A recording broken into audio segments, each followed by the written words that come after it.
Kom ons raak vanmôre stil, buig ons hoofde in nederigheid en bid tot God.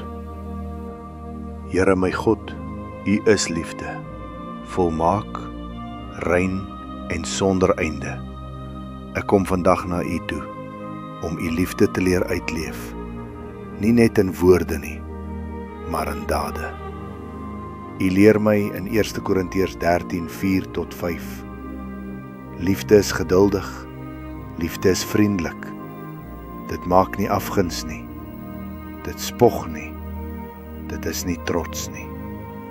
Dit handel nie onwelvoeglik nie, soek nie sy eie belang nie, word nie verbitterd nie, reken die kwaad nie toe nie. Here, ek bely dat ek dikwels tekort skiet aan hierdie liefde. Leer my om U soort liefde te hê, die liefde wat vergewe, verstaan en dien.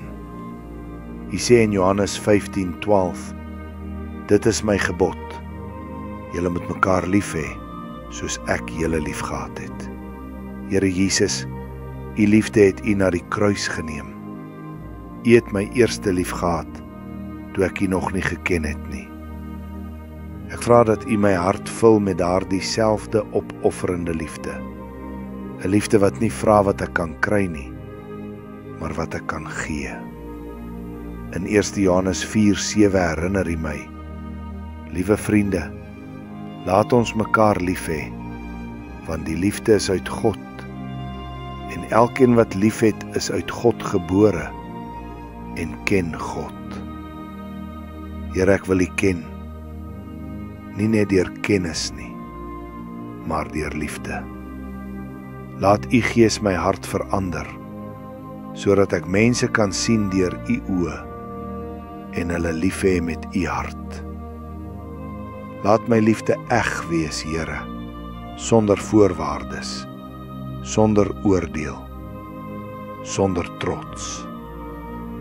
Laat my die vrede bring waar daar verdeeldheid is, geduld waar daar spanning is, en vergifnis waar daar seer is.